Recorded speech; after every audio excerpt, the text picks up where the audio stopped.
Bonjour les tourneurs, bienvenue dans mon atelier. Alors aujourd'hui, je réponds à une autre question qui m'a été posée, à savoir, est-ce qu'il y a des hauteurs de porte-outils standards? Qu'est-ce qu'on doit comprendre et connaître? Alors bien humblement, je vous donne ma réponse.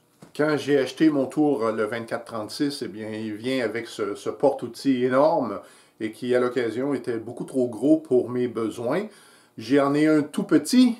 Et donc, je me suis commandé un porte-outils robuste de la compagnie Robuste. Et puis, bien évidemment, pour combler mes besoins, mais vous pouvez deviner, avec mon nouveau porte-outils, j'ai de la misère à trouver le bon endroit là, pour être efficace. Alors, on répond à la question, quelles sont les hauteurs appropriées? Alors, immédiatement, je vais vous dire qu'il n'y a pas de réponse en millimètres pour la simple et bonne raison qu'il n'y a pas personne qui a le même banjo, il n'y a pas personne qui a le même porte-outils. Mais ce qui est vrai en revanche, c'est qu'il y a des hauteurs qui seront meilleures que d'autres.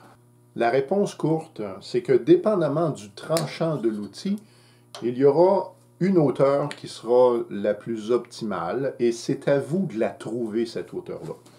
Ici, mon porte-outils est pas mal à son plus haut. Et si je devais essayer de couper dans la fibre, eh bien, il va falloir que je relève le manche. Ça va y aller, ça va fonctionner, mais c'est moi. Je ne serai pas en position de confort.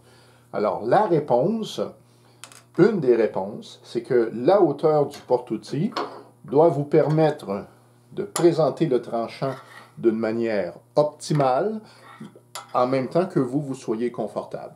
Et ça va changer immédiatement la hauteur, j'entends.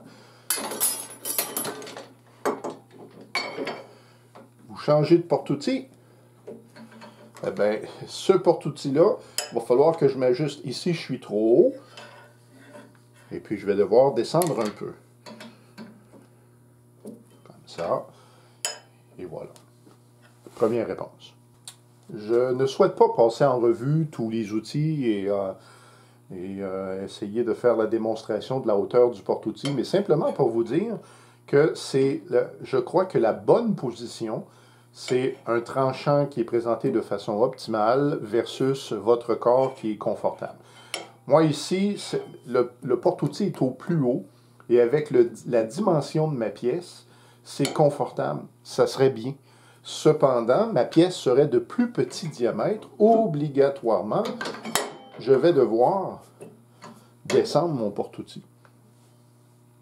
Alors, ce que je suis en train de dire, c'est tranchant optimal. Ça, ici, comme ça, là, ça serait pas bon. Pourquoi? Parce que mon tranchant n'est pas optimal. Moi, je suis confortable, mais ça, c'est pas optimal. Alors, si je relève un peu. Ah, je suis confortable et mon tranchant serait optimal. Les outils qui font exception à ça, ce sont les racloirs.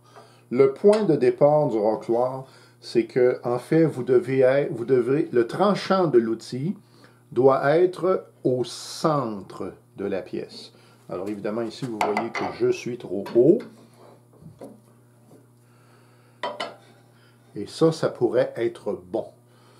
Mon outil travaillerait de façon maximale. Si vous travaillez avec des outils, avec des pastilles de carbure, c'est votre règle. Vous partez du centre et puis vous ajustez selon le cas. Pièces de carbure et les racloirs, on est au centre de la pièce parce que c'est à cet endroit que le tranchant va être maximal. Vous pouvez figurer que si mon porte-outils est très haut, eh bien, pour présenter le tranchant, je vais devoir être comme ça et on ne sera pas confortable. J'espère que ma réponse est suffisante. Si elle ne l'est pas, communiquez avec moi, on va réviser ça un peu. Sinon, c'est complet pour moi. Merci d'avoir visionné. Et s'il y a quelques lumières pour vous dans ma vidéo, faites-moi signe et merci encore.